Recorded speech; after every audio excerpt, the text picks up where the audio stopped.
Hello everyone, स्वागत है आप सभी का हमारे इस प्यारे से चैनल पर। और आज के इस वीडियो में हम करने वाले हैं chapter first of history and that is historiography development in the west. This is your master teacher Varsha and I will be teaching you social science on this channel for class 9th and 10th। So before we actually start with this chapter, इस chapter में होने क्या वाला है, what are the outcome of this chapter, एक बार जान लेते हैं। देखो, जैसे एक आलू के पराठे का इतिहास रहा होगा, जैसे कि मोमोज का इतिहास रहा होगा, या कोई भी आपकी फेवरेट चीज के पीछे भी एक हिस्ट्री रही होगी, वो हम तक कैसे पहुंची या उसका इन जनरल डेवलपमेंट कैसे हुआ, बस उन्हीं चीजों के बारे में ये चैप्टर बात करता है। थोड़ा सा थ्योरेटिकल है तो थोड़ी बड़ी बड़ी बातें भी करता है, लेकिन बहुत इंटरेस्टिंग होने वाला है चैप्टर, जो कि हमें हिस्ट्री का हिस्ट्री दिखाता है, यानी कि हिस्ट्री की भी हिस्ट्री है, बस यही है ये चैप्टर हमें सिखाता है। तो बिना समय को गंवाए चैप्टर को करते हैं स्टार्ट। और सबसे पहले हम देखेंगे कौन कौन से टॉपिक्स हमें आज के इस चैप्टर में, क्योंकि हम लोग ये चैप्टर वन शॉट कर रहे हैं, तो ये कुछ टॉपिक्स है, हमारे छोटू सा प्यारा सा ये चैप्टर है, जिसमें हम ट्रेडिशन ऑफ हिस्टोरियोग्राफी कि हिस्ट्री पढ़ना हमने एक्चुअली में क्यों शुरू किया, या एक ट्रेडिशनल तरीका क्या होता था हिस्ट्री पढ़ने का, हम धीरे धीरे चीजों को समझते गए और हमारे दिमाग के दरवाजे मिनटों जिंदगी से हमारे दिमाग की खिड़कियां खुलने लगी, तो हमने और भी ज्यादा आर्ग्यूमेंट्स करने शुरू कर दिए, हमने true false good bad questions answers ढूंढने शुरू कर दिए। कुछ बहुत सारे डेवलपमेंट होते हैं हिस्ट्री में, क्योंकि ये चैप्टर हमारा वेस्ट यानी कि western part of the world के बारे में बात करता है, जहां पर लोगों के पास एजुकेशन, ज्यादा दिमाग का डेवलपमेंट, एक ओपन माइंडनेस बहुत जल्दी आ गई थी, वहां के लोग बहुत जल्दी जल्दी रिसर्च करके चीजों को समझ रहे थे, बहुत सारे रेवोल्यूशन उनके आसपास हो रहे थे, तो उनके दिमाग की सोच बहुत बड़ी होते जा रही थी। तो इसीलिए चैप्टर ज्यादातर यूरोप में बेस्ड कुछ लोगों की बात करेगा, और फिर last but not the least we'll be studying about कुछ ऐसे स्कॉलर्स जिन्होंने हिस्ट्री को हिस्ट्री की तरह कैसे देखना चाहिए अपने अपने पॉइंट ऑफ व्यू दिए, और उससे हमारा डेवलपमेंट हिस्ट्री में होते चला गया। अगर हम थोड़े से चीजें देखें चैप्टर को शुरू करने से पहले, तो कुछ मेथड हैं हिस्ट्री में हिस्ट्री की रिसर्च करने के लिए।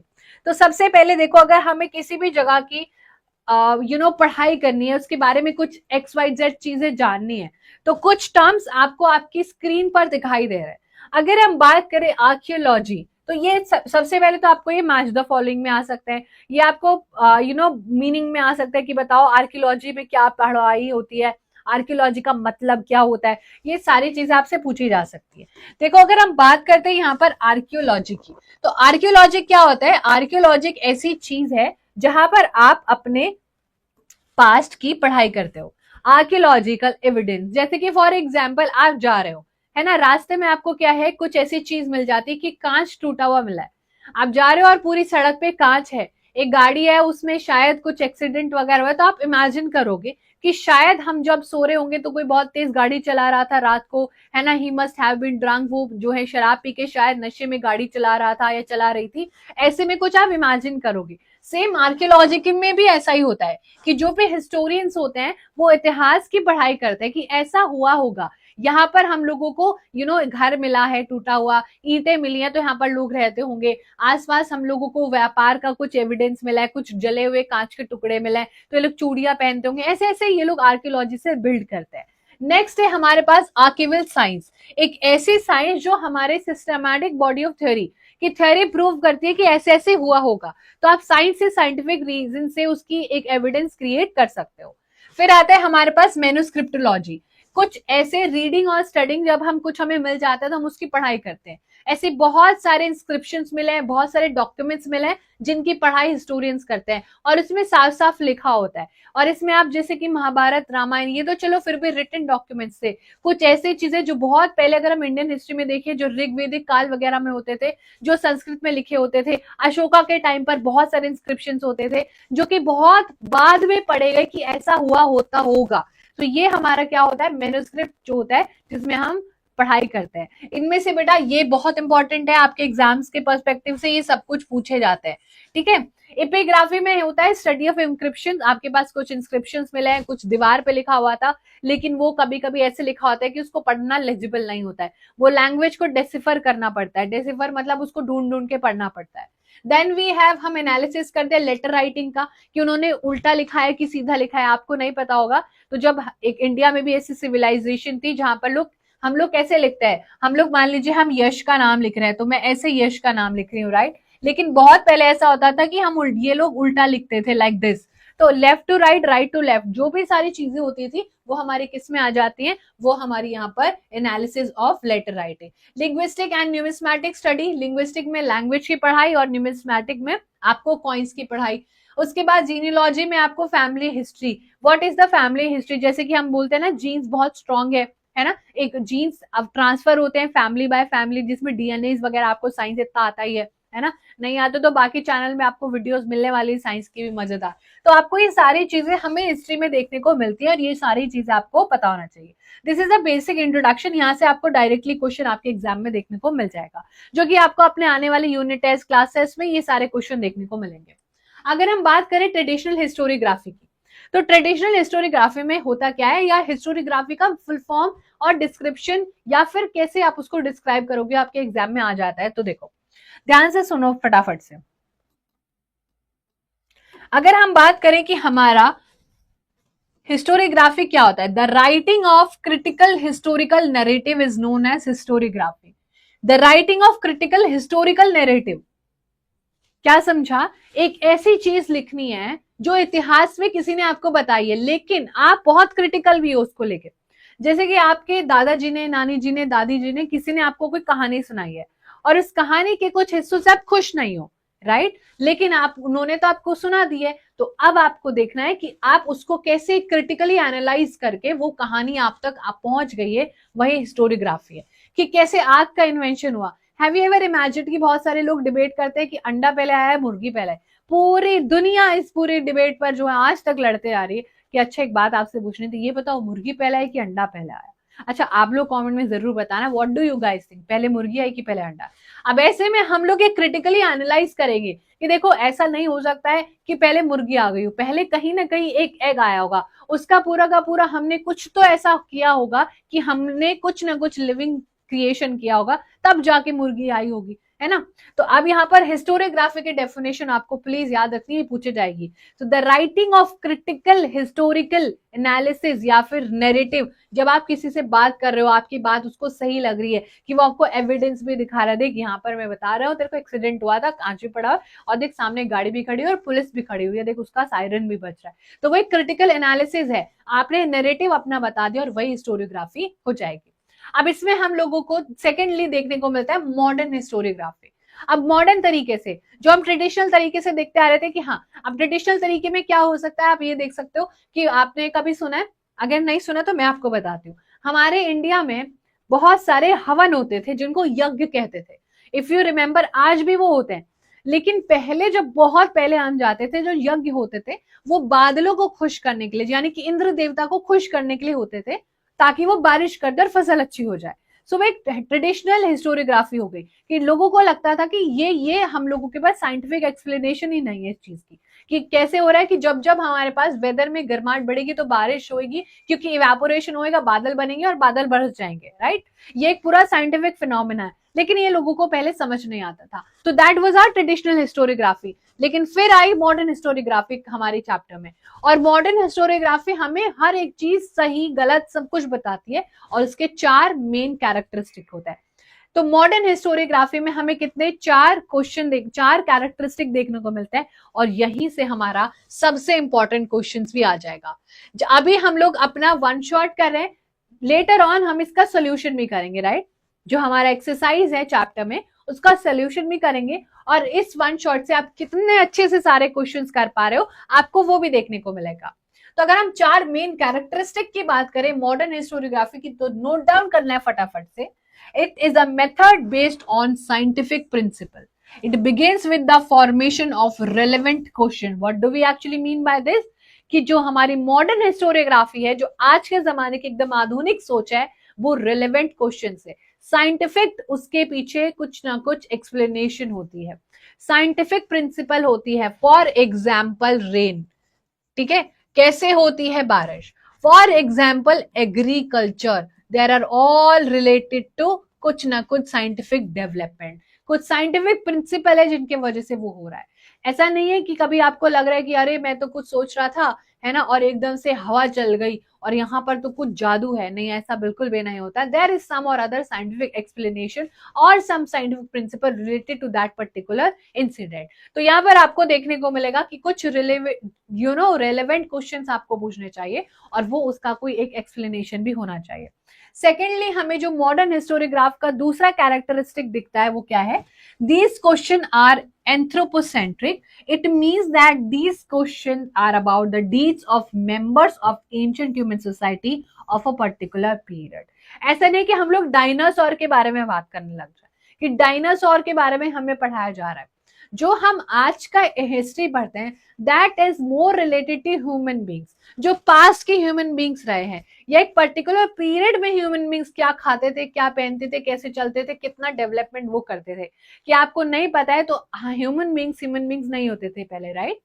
हम लोग जो है पहले चिंपांजी कह लो एक तरीके से होते थे, लेकिन धीरे धीरे हमने डेवलपमेंट करना शुरू कर दिया. 4 जो है 2 हाथ 2 पैर होते थे, सिर्फ 2 पैर हम जो है सीधे खड़े होने लगे, हमारे दिमाग ज्यादा फ्रीक्वेंटली काम करने लग गया, हमें पढ़ाई समझ में आने लगी, हमें लाइफ रिप्रोडक्शन समझ में आने लगा. तो ये सारी चीजें होती गई और हम लोगों ने देखा कि ये हमारा दूसरा कैरेक्टरिस्टिक है. तीसरा कैरेक्टरिस्टिक है answer to this question are supported by reliable evidence. History में जो भी कुछ हो रहा है, कोई भी क्वेश्चन है, उसका एक साइंटिफिक एक्सप्लेनेशन है या फिर उसके पास एक एविडेंस भी अवेलेबल है. फॉर एग्जाम्पल, मैं आपको बोलने लग जाऊं कि तुम्हें पता है 500 साल पहले ऐसा हुआ करता था, 500 साल पहले भारत जो है सोने की चिड़िया होता था. So do you have an evidence? Yes. There are a lots of inscriptions, a lot of study of history. Evidence हमें इतने मिले हैं कि जी हाँ, इंडिया के पास कोहिनूर का हीरा था, इंडिया सोने की चिड़िया थी. तो अब हम क्या है, मॉडर्न हिस्टोरियोग्राफी के बारे में बात कर रहे हैं जहां पर आपके पास एक्सप्लेनेशन है. कल को मैं आपको बोलने लग जाऊं कि नहीं, पूरे के पूरे भारत जो है वो पूरा का पूरा सोने से गोल्ड प्लेटेड था, तो that is not relevant. Definitely यहाँ पर इतना ज्यादा रिच डाइवर्सिटी थी सब चीजों की कि हम सोने की चिड़िया थे, लेकिन हम ये कहने लगे कि पूरा भारत सोने से घिरा हुआ था, तो वो एक बढ़िया एग्जाम्पल नहीं होगा, राइट? जिसके पास हमारे पास रिलायबल एविडेंस है वो चल जाएगा. Last but not the least, history presents a group of mankind journey with the help of past human needs. जो भी इंसानों ने पिछले कुछ सालों में किया है, मॉडर्न हिस्टोरियोग्राफी दिखाती है कि कुछ ऐसी बीमारियां थी जिनका इलाज पहले नहीं था, लेकिन अब उनका जो है ट्रीटमेंट, उनका इलाज आ गया प्रॉपर तरीके से. तो हिस्ट्री रिप्रेजेंट करती है मैनकाइंड की जर्नी कि कैसे इंसानों ने आग का इन्वेंशन किया, आग का इन्वेंशन करने के बाद एग्रीकल्चर का इन्वेंशन किया, एग्रीकल्चर का इन्वेंशन करने के बाद एक दूसरे से मिलना जुलना शुरू किया, है ना, एक इंटरेक्शन बनाया, फैमिली बनानी शुरू करी, जीनोलॉजी बनानी शुरू करी, शादियां करनी शुरू करी, बड़े बड़े फंक्शन स्टार्ट करने शुरू करे, बहुत सारे टेक्नोलॉजिकल डेवलपमेंट होते गए. ये हमारी हिस्टोरियोग्राफी मॉडर्न वाले का फोर्थ कैरेक्टरिस्टिक है. तो ये सीधा क्वेश्चन एग्जाम में आएगा कि 4 कैरेक्टरिस्टिक ऑफ मॉडर्न हिस्टोरियोग्राफी हमें अभी के अभी बता दो. तो इतनी बातें तो हमने हिस्टोरियोग्राफी वाले पोर्शन से समझ ली. और फिर ये जो मॉडर्न हिस्टोरियोग्राफी है, इसकी रूट्स कहां तक जाती हैं वो भी एक बार देख लो. It is said that modern historiography with above characteristic, ये जो 4 चीजें हमने पढ़ी, इसके roots ancient Greek historical writings तक जाती हैं. यानी कि एक व्यक्ति था जिन्होंने इस चीज के बारे में बहुत पहले बात करी थी, और वो थे history is originally a Greek term, जो कि ग्रीस से आप रिलेट कर सकते हो. ग्रीस को क्रैडल कहा जाता है, पालना कहा जाता है, पूरी दुनिया को इसी ने पाला है, सब कुछ पढ़ाई लिखाई सब कुछ इसी ने दिया, यानी कि जो आज ग्रीस के नाम से जाना जाता है. हेरोडोटस, जो कि फादर ऑफ हिस्ट्री भी कहे जाते हैं, Herodotus the Greek historian of the 5th century BCE before common era used it's first book entitled the histories. ये सबसे इंपॉर्टेंट है कि हेरोडोटस कि कौन सी बुक है, रिमेंबर बुक है, बहुत इंपॉर्टेंट है, ये नोट डाउन कर लेना, द हिस्ट्रीज. द हिस्ट्रीज इनकी बहुत फेमस बुक है और he is also known as father of history. अब ये बहुत इंपॉर्टेंटली इन सब चीजों के बारे में बहुत पहले ही बात कर चुके थे, राइट? अब हमें धीरे धीरे चैप्टर में आगे बढ़ना है और अब हमें देखना है कि जो हमारा साइंटिफिक पर्सपेक्टिव था वो कैसे यूरोप में डेवलप हुआ और वो कैसे हिस्ट्री में कन्वर्ट होता है. यानी कि बेसिकली कहने की बात ये है कि कैसे कैसे धीरे धीरे हिस्ट्री एक साइंटिफिक अप्रोच में कन्वर्ट होते जाएगी. तो सबसे पहले देखो यहाँ पर, prior to the 18th century all European universities were interested only in the philosophical discourse revolving around divine phenomena. कहने की बात क्या है मैं समझाती हूँ। पहले जो भी सब कुछ होता था वो ऊपर वाले की वजह से होता था। यहाँ पर जो हम, क्योंकि हम वेस्ट में पढ़ रहे हैं, तो वहां पर क्रिश्चियनिटी बहुत ज्यादा फॉलो होती थी, और क्रिश्चियनिटी में जो बहुत ही फेमस फिगर है दैट इज जीसस।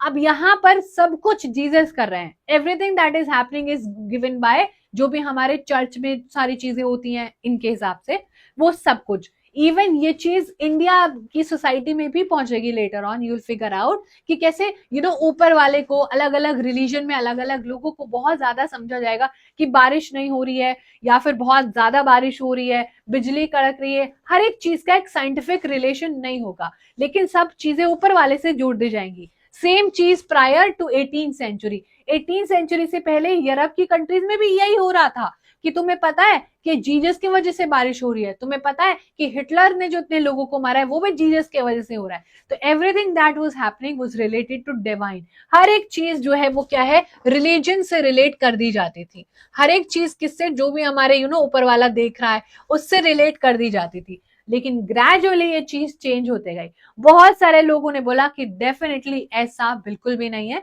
उसके पीछे बहुत बड़ी साइंस है।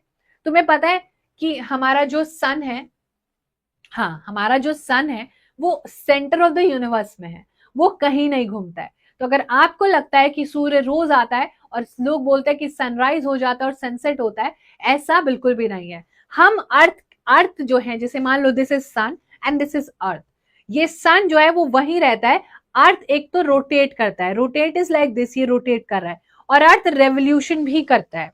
तो ये जो अर्थ है ये रोटेट कर रहा है, ऐसा पहले पता ही नहीं था किसी को। लेकिन एक वर्ड, एक व्यक्ति आता है जो बोलता है कि आपको पता है कि सन नहीं घूम रहा है भाई, अर्थ घूम रही है। सन तो सेंटर ऑफ द यूनिवर्स में है, बाकी प्लैनेट्स तो उसका चक्कर काट रहे हैं। तो ये सारी साइंटिफिक एक्सप्लेनेशन लोगों को तब पता चली जब उन्होंने पढ़ना शुरू करा। और सबसे पहले हिस्ट्री में सब चीजें पढ़ना शुरू कहां पर हुआ, and that was 1737 CE, the Gottingen university, that was in Germany, जो आज के टाइम पर ऐसी दिखती है, बहुत ब्यूटीफुल है। यहाँ पर एडमिशन लेना बहुत मुश्किल है इवन आज के जमाने में। आपको एक टॉप हिस्टोरियन होना पड़ता है यहाँ पर, आपके 100 out of 100 marks through out your history में हमेशा होने चाहिए। आपने बहुत अच्छे कॉलेज से पढ़ाई करी तब जाके आपका यहाँ पर एडमिशन हो पाएगा। ये यूनिवर्सिटी फर्स्ट टाइम जो है इंडिपेंडेंटली अपना डिपार्टमेंट बनाती है हिस्ट्री को पढ़ने के लिए। ठीक है, तो रिमेंबर ये आपसे पूछा जाएगा एग्जाम में कि वो कौन सी यूनिवर्सिटी थी जो पहली बार एक डिपार्टमेंट बनाती है, पहली बार। उससे पहले इनके बारे में कोई बात नहीं हो रही थी। अब बात करते हैं, फिर इन यूनिवर्सिटीज से बहुत सारे स्कॉलर्स निकलने लगते हैं। Now what do we mean by scholar? Scholar जो वो लोग जो हिस्ट्री को दिन और रात पढ़ रहे हैं, अपने दिमाग को घिसाए जा रहे हैं, नए नए पर्सपेक्टिव से चीजों को सोचते जा रहे हैं और एक बढ़िया चीज हमको निकाल के देते हैं। जिनमें से हम सबसे पहले पढ़ने वाले हैं रेने डेस्कार्ट। अब आप इनकी फोटो अपनी स्क्रीन पर देख सकते हो। ये बहुत बढ़िया स्कॉलर थे और उन्होंने बोला कि देखो, मैं ये कहता हूं, on verifying the reliability of historical documents, जब तक हमें पता है कि हमारे पास जो डॉक्यूमेंट्स हैं, जो हमें कुछ भी चीज ऐसी मिले जिस पर हम ट्रस्ट कर सकते हैं, तो हम हिस्ट्री बना सकते हैं। ये इनका कहना था। अमंग ही, अब इन्होंने अपनी बुक्स में बहुत सारे रूल्स लिखे थे, जिनमें से discourse on the method, the following is suppose to have a great impact on the scientific method of research, कि जो भी हम रिसर्च करेंगे वो हम इस तरीके से करें कि जो साइंस का एक्सप्लेनेशन कहता है हम उससे उसको बिल्कुल कोरिलेट कर पाए। और इनका एक बहुत ही फेमस कोटेशन है जो एग्जाम में पूछा जा सकता है, never to accept anything for true till all grounds of doubts are excluded. अगर आपको सामने वाला कह रहा है कि दिन में 2 घंटे पढ़ने से जो है अच्छे मार्क्स आ सकते हैं, तो जरूरी नहीं कि आप आंख बंद करके उस पर ट्रस्ट करो। आपको अपने दिमाग से भी तो थोड़ा बहुत सोचना है ना कि क्या सच में 2 घंटे पढ़ के टॉपर बना जा सकता है। तो अब आपने हर एक चीज क्वेश्चन करनी है। तो यहाँ पर जो हमारे कौन थे, जो हमारे रेने डेस्कार्ट थे, उन्होंने भी बोला कि चलो ठीक है, मैं मानता हूं कि अगर आपको कोई कुछ कह रहा है सामने से, तो आप तब तक उसको सच मत मानना जब तक आपका हर एक डाउट क्लियर ना हो गया, जब तक आपके पास हाँ बिल्कुल प्रूफ है कि अब ऐसा ये बिल्कुल सच है। राइट, तो आपके पास 100% एविडेंस है कि हाँ ये बात मैं सच मान सकता हूँ। राइट, उसके बाद हमारे पास आते हैं हमारे सबके प्यारे से फेवरेट वोल्टायर। इन्होंने इतनी सारी स्टेटमेंट दी है, one of the most successful historian of all the time. अगर हम इनकी बात करें, इनको इनका ओरिजिनल नाम वैसे पूछा नहीं जाएगा बट देख लो, इनका ओरिजिनल नाम था फ्रैंकोइस मैरी अराउट। इनका ओपिनियन था कि हमें जो ट्रुथ है और उसके बीच में क्रोनोलॉजी होनी चाहिए, events considering social tradition, trade, economy and agriculture. इन्होंने बोला कि देखो जो चीज हो रही है ना उसके बीच में क्रोनोलॉजी होनी चाहिए। ऐसा नहीं कि आज इंसान था कल को वो शैतान बन गया। हमें हर चीज स्टेप बाय स्टेप करनी है। For example I tell you, हम पहले कैसे रहते थे? हम पहले रहते थे मोगली की तरह, जंगल में हमारे दोस्त होते थे, बढ़िया से हम खाते पीते थे, बहुत मजा आ रहा था, पढ़ना भी नहीं पड़ता था। लेकिन मैम क्या हुआ, क्रोनोलॉजी कुछ ऐसी थी कि हमारी किस्मत में पढ़ाई लिखाई लिखी हुई थी और हमें पढ़ना पड़ रहा है। काश हम मोगली के जमाने में पैदा हुए होते और सिर्फ पेड़ों पे इधर उधर कूद रहे होते और पेड़ों पे मिलने वाले फल फ्रूट खा रहे होते, मजा ही मजा हो जाता। लेकिन हमें तो हिस्ट्री पढ़नी पड़ रही है। So sad right. तो इन्होंने बोला कि जो क्रोनोलॉजी है हिस्टोरिकल इवेंट्स की, हमें उस हिसाब से पढ़ना चाहिए कि कैसे सोशल ट्रेडिशंस बढ़ती गई, कि पहले क्या होता था, लोगों के पास कम पैसा होता था तो वो कम लोगों से के साथ इंटरेक्ट करते थे। धीरे धीरे लोगों के पास पैसा होने लगा तो उन्होंने बड़े बड़े इवेंट बनाने शुरू कर दिए, इतने बड़े इवेंट बनाने शुरू कर दिए कि वो दुनिया ब्रह्मांड में घूमने लग गए। तो एक क्रोनोलॉजी है। ऐसा नहीं हो कि पैदा हुए और सीधा थाईलैंड पहुंच गए, है ना? ऐसा बिल्कुल भी नहीं। पैदा हुए और यहाँ पर दूसरे लंदन में घूम रहा है, ऐसा बिल्कुल भी नहीं है। तो एक क्रोनोलॉजी होती है और धीरे धीरे इसका डेवलपमेंट होता गया, ये वॉल्टेयर कहते हैं। वॉल्टेयर ने बहुत ज्यादा इंपॉर्टेंस दी है हिस्टोरियोग्राफी में और उन्होंने बोला कि अगर हमें हिस्ट्री को समझना है तो हमें हिस्ट्री के राइटिंग को भी समझना होगा। और इन्होंने बोला कि हमें सिर्फ हिस्ट्री नहीं समझनी है, इंसान के साथ जो भी प्रॉब्लम हो रही है, चाहे वो इकोनॉमिक्स में हो, चाहे वो ज्योग्राफी में हो, चाहे वो कल्चर में हो, चाहे वो ट्रेडिशन में, हमें हर कुछ पढ़ना है इंसान की हिस्ट्री बनाने के लिए। तो हिस्ट्री राइटिंग करने से पहले हमें इंसान के साथ जो जो चीजें हुई हैं उसको पढ़ना है, उसको करना है और बहुत बढ़िया से सारी चीजें हो जाएंगी। और इसीलिए इनको कहा जाता है फाउंडर ऑफ मॉडर्न हिस्टोरियोग्राफी। ये सबसे इंपॉर्टेंट है। तो किसको कहा जाता है फाउंडर ऑफ मॉडर्न हिस्टोरियोग्राफी? एक बार हम यहाँ पर फालतू में नहीं, फिर से लिख देते हैं, फाउंडर ऑफ मॉडर्न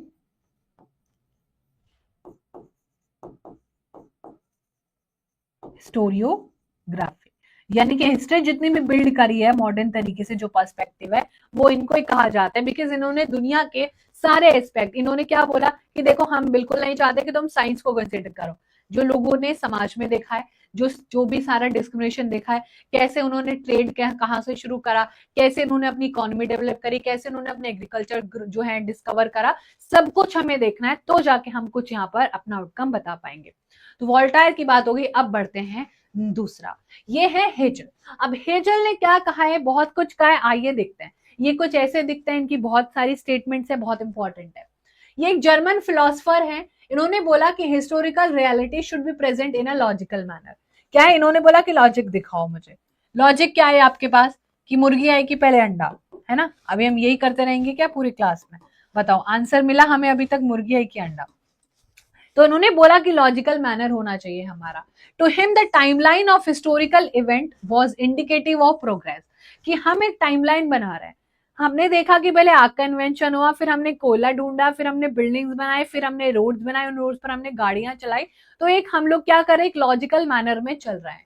और इन्होंने बोला he is also thought that the presentation of history is bound to change over time as new evidence will always come forth. अब आपने कभी कभी देखा है कि कभी कभी हमें ऐसे बोलते हैं कि आपको पता है डायनासोर का एविडेंस मिला है ना? तो ये कहते हैं कि देखो हम इसी क्रोनोलॉजी के हिसाब से चलते रहेंगे, जैसे जैसे हमें एविडेंस मिलते रहेंगे हम हिस्ट्री में बदलाव होते हुए जरूर देखेंगे कि हाँ डेफिनेटली डायनासोर एग्जिस्ट करते थे, हमारे पास एविडेंस है। इन्होंने अपनी कलेक्शन ऑफ हिज लेक्चर्स और आर्टिकल पब्लिश करे हैं एक बुक में, जिसको encyclopedia of philosophical sciences. Very very very important, ठीक है? ये आपने जरूर जरूर अंडरलाइन कर लेना है जहां पर भी आप नोट मेकिंग कर रहे हो, कि इन्होंने अपनी बुक्स में बहुत सारी बातें लिखी हैं। इन्होंने अपनी बुक्स में बहुत सारी बातें लिखी हैं, उसमें अपने लेक्चर और आर्टिकल्स हैं जो कि इन्होंने इंसाइक्लोपीडिया ऑफ फिलोसफिकल साइंसेज के नाम से यहाँ पर आपको देखने को मिलेगी। और इनकी बुक है रीजन इन हिस्ट्री, बहुत ही वेल नोन। तो आपको पूछा जा सकता है रीजन इन हिस्ट्री किसने लिखी है, तो ये इनकी काफी है, जहां पर ये रीजन मांगते हैं, हर एक चीज का लॉजिकल मैनर में एक्सप्लेनेशन मांगते हैं। ठीक है, ये बातें आपको कुछ याद रखनी है। अब इनके हिसाब से ना कुछ चीजें हैं जो आपको याद रखनी है। देखो, according to Hegel, grasping the meaning of any event happens in terms of two direct opposite।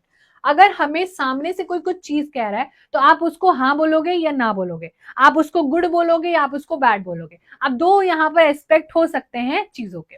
तो यहाँ पर हेजल कहते हैं this method of analysis in which based on opposite is known as dialectics, यानी कि दो लोग आपस में डायलॉग कर रहे हैं और उसमें डिबेट कर रहे हैं, ट्रुथ और फॉल्स भी हो सकता है, बैड और गुड भी हो सकता है। तो यहाँ पर आपको देखने को मिलेगा, ये प्लीज नोट डाउन कर लेना, ये आपका बहुत इंपॉर्टेंट है। डायलेक्ट्स की जो है फुल फॉर्म हमसे बहुत बार पूछी जाती है, इसकी डेफिनेशन हमसे पूछी जाती है। इसको ऐसा मेथड कहते हैं, this method of analysis in which based on opposites, बस सिंपल। जहां पर आपको एक सिचुएशन में दो चीजें देखने को मिलेगी, सही भी हो सकता है, गलत भी हो सकता है। देखो ये method, in this method a theory is proposed at the beginning which is called thesis. एक मेथड होता है जो आप शुरुआत में देते हो कि ये हो सकता है, ऐसा हो सकता है, उसको कहते हैं थीसिस। अब इस थीसिस में आप क्या कहना चाहते हो बताओ, कि आप कहना चाहते हो कि मेरे पास एक एविडेंस है कि फायर का इन्वेंशन कैसे हुआ, ठीक है, फायर का इन्वेंशन कैसे हुआ।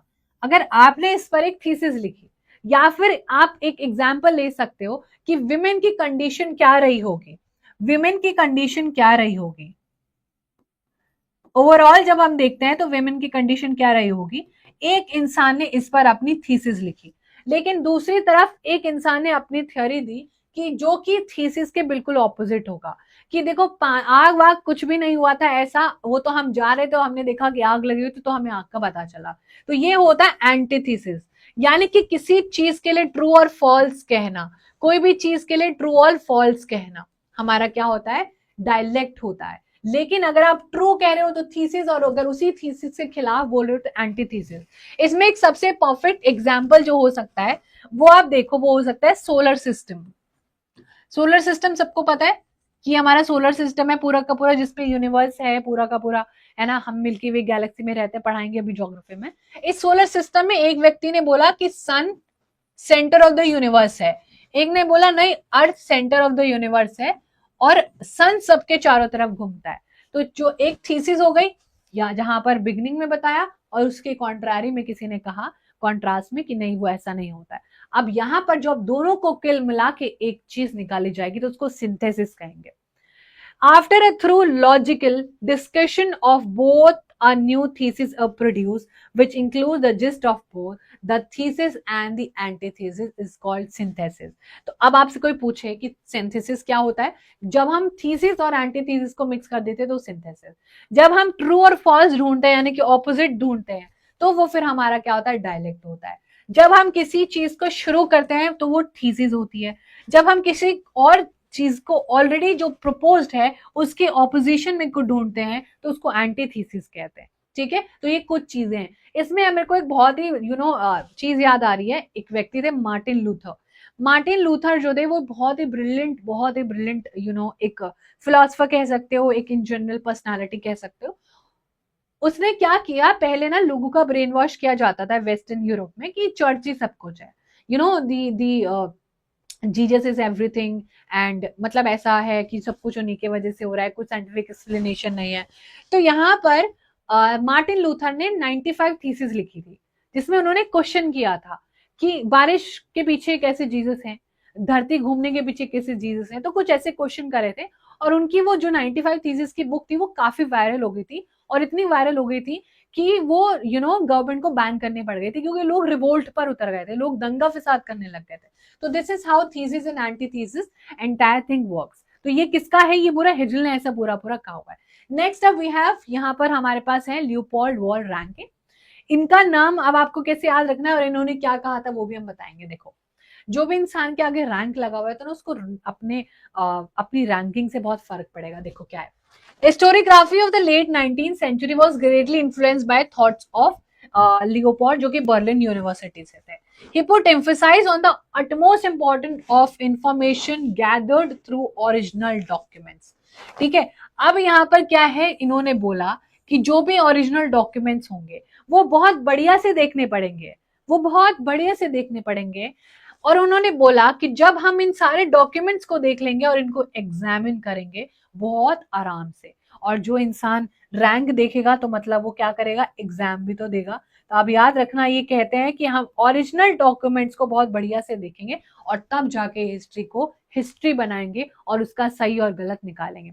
इन्होंने क्रिटिसाइज किया कि इमेजिनेशन तो डेफिनेटली मत करो, कि आप इमेजिन करो कि ऐसा हुआ होगा, है ना, काले बादल छा गए तो आज जो है ऊपर वाला बहुत नाराज हो रहा है ना।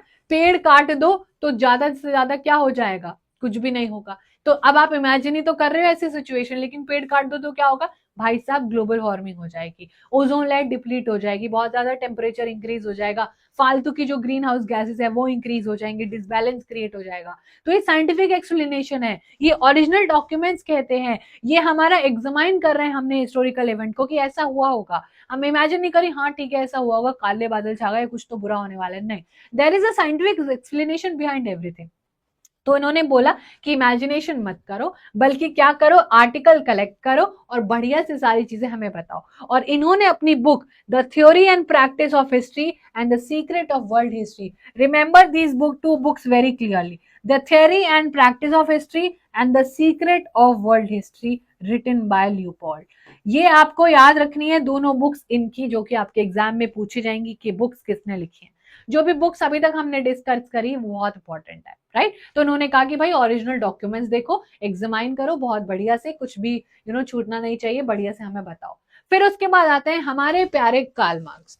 कार्ल मार्क्स एक बहुत ही बड़े हिस्टोरियन, और इन्होंने दुनिया की हिस्ट्री को बहुत बड़े तरीके से पलटा। इन्होंने बोला कि ये तुम जो सब कर रहे हो ना, डॉक्यूमेंट्स पढ़ो और साइंटिफिक एक्सप्लेनेशन दो, इन सब का कोई फायदा नहीं है। जो अभी इंसान जिंदा है उसकी लाइफ देखो, वही हिस्ट्री है। हाँ, इन्होंने ही बोला। According to Karl Marx, history was not about abstract ideas but it was about living people. आप क्यों पुराने जो है इतिहास को खंगोल रहे हो? आप एक काम करो ना, आप जो इंसान अभी जिंदा उससे ही सारी चीजें पूछ लो, वही आपको बता देगा। बताओ, ये ऐसे कहने लगते हैं, human relationship are shaped by the fundamental need of people and the ownership as well as nature of prevalent mean of production to meet those needs. आप इंसानों से पूछने लग जाओ उनकी नीड्स फुलफिल हो रही हैं क्या, आप जो वो चाहते हैं क्या उनको मिल रहा है। अगर हम इंसानों से इंसानों की नीड्स पूछने लगेंगे तो सारा का सारा प्रॉब्लम ही चेंज हो जाएगा। और जब आप ये पूछने निकलोगे तो आपको पता चलेगा कि किसी ना किसी के साथ किसी ना किसी तरीके से बहुत ज्यादा इनडिस्क्रिमिनेशन हो रहा है। अब इस डिस्क्रिमिनेशन को दूर करने के लिए हमें उसका सोल्यूशन निकालना पड़ेगा, और वो सोल्यूशन कार्ल मार्क्स ने दिया कि ये सब कुछ क्लास स्ट्रगल की वजह से हो रहा है। सोसाइटी अमीर और गरीब में डिवाइड हो गई है, और यही हमारी हिस्ट्री हमें इसी तरीके से पढ़नी चाहिए कि जो गलती हमने यहाँ पर करी वो हम आगे नहीं करें। तो accessibility of these means to different strata society में नॉट बी इक्वल, और कार्ल मार्क्स इस इनइक्वालिटी को खत्म करना चाहते थे, लेकिन उन्होंने देखा कि इस इनइक्वालिटी की वजह से दुनिया और ज्यादा गरीब और अमीर में बट गई है। According two marks, human history में बहुत टाइम से क्लास का स्ट्रगल रहा है, लोग हमेशा से सफर करते आए हैं इंसानों के साथ जो होते आ रहा है, अमीर गरीब का भेदभाव, कोई कास्ट के बेसिस पर भेदभाव, कोई एजुकेशन बैकग्राउंड के बेसिस पर भेदभाव। तो ये जो भेदभाव है ये हमेशा से चलता आ रहा है, और ये हमें इकोनॉमिक्स ठीक करके हम इसको देखते हैं कि अगर हमारी इकोनॉमिक डेवलपमेंट अच्छा होगा, सबको बराबर में सब चीज बांटे जाएगी तो सब कुछ सही हो जाएगा। और इन्होंने अपनी बुक दास कैपिटल, ये आपको प्लीज याद रखना है, इनकी जो बुक है दास कैपिटल वो आपको डेफिनेटली याद रखनी है। और इसमें इन्होंने बहुत ज्यादा चीजों के बारे में बताया है, जहां पर इन्होंने लिखा है, और ये दुनिया की सबसे ज्यादा रेफर्ड वाली बुक है, जहां पर कैपिटल यानी कि पैसा, द कैपिटल, कैपिटलिज्म, जहां जिस लोगों के पास पैसा है वो कैसे पूरी दुनिया को चला रहे हैं और गरीब इस जाल में फंसता जा रहा है, और ह्यूमंस कैसे सफर कर रहे हैं ह्यूमन हिस्ट्री में, इन्होंने अपनी इस बुक में ये सारी चीजें बताई हैं। ठीक है, तो आपको डेफिनेटली इनकी सिर्फ बुक याद रखनी है, बाकी कहानी मैंने आपको बताई दी है। नेक्स्ट अप वी हैव, हमारे पास नेक्स्ट है स्कूल। अब हमने देखा कि हमने स्कूल भी बना दिए हिस्ट्री के लिए। At the onset of 20th century नया स्कूल बनाया गया फर्स्ट टाइम फ्रांस में, कि अब हम एक स्कूल बनाएंगे डेडिकेटेडली, जहां पर क्या होगा, जहां पर हिस्ट्री की पढ़ाई की जाएगी, हिस्ट्री कैसे इंप्रूव की जा सकती है, क्या हिस्ट्री रही होगी, और हिस्ट्री को रिपीट ना कर दे, उसके लिए हमें क्या क्या चीज करनी है। तो फ्रांस में सबसे पहली बार स्कूल बनाया गया जिसको एनहेल स्कूल कहते हैं।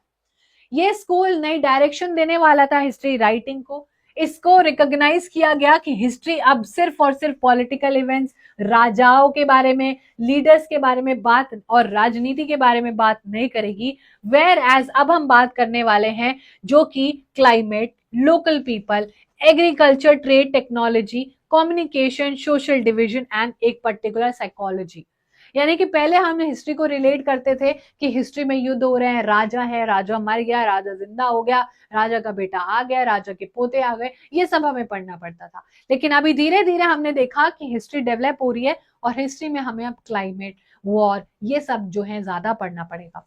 हमें जो जो चीजें अब हमारे लिए ज्यादा जरूरी है पढ़नी, उसकी वजह से हमें अपना पर्सपेक्टिव चेंज करना पड़ेगा, और ये हो भी रहा है, राइट। तो अब हम ट्रेड, हमारी टेक्नोलॉजी के बारे में ज्यादा पढ़ते हैं। अगर हम देखें तो अभी तक हमने सारा मेल जो हिस्टोरियोग्राफी, जो कि ज्यादा डोमिनेटेड है, तो हमने देखा कि कुछ हमारा चैप्टर छोटी सी बात महिलाओं के बारे में भी करता है, and that is called as feminist historiography. अब हमारे एग्जाम में रिसेंटली पूछा गया था कि what do you understand by feminist historiography. देखो, जो फेमिनिस्ट हिस्टोरियोग्राफी है वो perspective of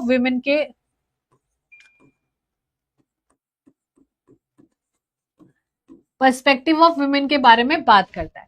feminist historiography means the restructuring of society, restructure of the history from the perspective of women, कि जो वुमेन है उसके हिसाब से एक सोसाइटी कैसे दिखती है। क्या वुमेन के बारे में शुरुआत से हमने बहुत सारी बातें करी है, क्या वुमेन के लिए हमने बहुत सारी चीजें होते हुए नजर आई है, तो ये सारी चीजें हमें दिखती हैं हमारे इस वाले पूरे पोर्शन में, कि feminist historiography means the restructuring of history from the perspective of women.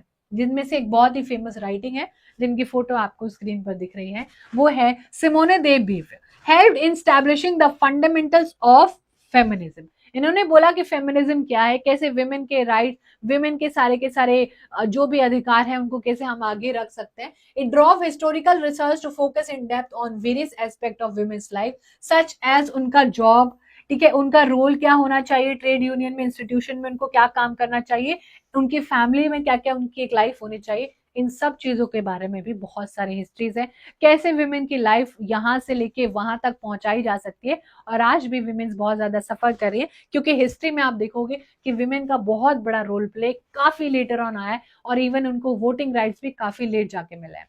उसके बाद एक और यहाँ पर हिस्टोरियन है, जो फ्रेंच हिस्टोरियन है, इन्होंने अपनी बुक आर्कियोलॉजी ऑफ नॉलेज, ठीक है, ये जो हमारे हिस्टोरियन है मिशेल फोकॉल्ट, उन्होंने अपनी बुक जो है आर्कियोलॉजी ऑफ नॉलेज में बोला, prevailing practice of arranging historical events in a chronological order is not right. ये जो पे हिस्ट्री हम पढ़ रहे हैं ना, ये एक क्रोनोलॉजी में है ही नहीं, हम आधी चीज पढ़ते हैं और आधी चीज मिस कर देते हैं। इन्होंने बोला कि देखो, मैं हिस्ट्री को देखता हूं कि जहां पर आपको आर्कियोलॉजी ऑफ नॉलेज बिल्ड करनी है, स्टेप बाय स्टेप चीजों को बिल्ड करना है, एक ट्रेडिशनल जो पूरा का पूरा तरीका है उसमें एक ट्रांजिशन होने चाहिए, और वो ट्रांजिशन को आप एक्सप्लेन भी कर पाओ। ये नहीं कि इंसान था और एकदम से चलने लग गया, है ना। आज ये इंसान है, इसने आग का इन्वेंशन कर लिया, कैसे उसने आग का इन्वेंशन करा, ये बात यहाँ पर क्या, आपको बस इसमें से जो है याद रखना है कि ये बुक किसकी है, इससे ज्यादा आपसे कुछ और नहीं पूछा जाएगा, राइट। देन कम्स यहाँ पर कंक्लूजन है हमारे चैप्टर का। अब ये चैप्टर कहता है कि जो स्कोप है ना हिस्टोरियोग्राफी का, वो कॉन्टिन्यूसली इवॉल्व हो रहा है, और वो डिमांड है भाई, लोग पढ़ते हैं, आपको जो है कॉन्टिन्यूसली एक्सपैंड हो रहा है हिस्ट्री, आज भी पढ़ रहे हैं लोग, बड़े बड़े यूनिवर्सिटीज में लोग एडमिशन लेते हैं हिस्टोरियोग्राफी पढ़ने के लिए। Writing of histories of various subject like literature, पहले तो हम देखते हैं कि पहले तो लोग कैसे क्या खाते थे, क्या पीते थे, कैसे रहते थे, इन चीजों के बारे में बात करते हैं, लेकिन धीरे धीरे लोगों ने वेरियस अदर सब्जेक्ट जैसे कि literature, architecture, sculpture, drawing, painting, music, dance, drama, film, television, ये सब की भी एक हिस्ट्री आने लग गई है। सो हिस्ट्री एवर डिमांडिंग है, हर कोई अपना पर्सपेक्टिव देता है हिस्ट्री में, और इतना ही चैप्टर में हमें पढ़ना था।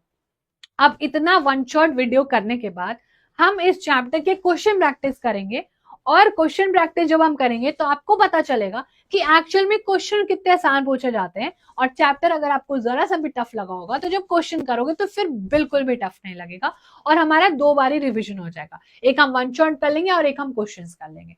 सो अब मिलते हैं आपको अगली क्लास में, another one shot from history itself, ठीक है। तो तब तक आप अपना ध्यान रहो, मस्त रहो, तंदुरुस्त रहो। वीडियो अच्छी लगी तो लाइक, कमेंट्स और शेयर करना बिल्कुल मत भूलना। See you in the next class, sending all lots of love, bye, take care.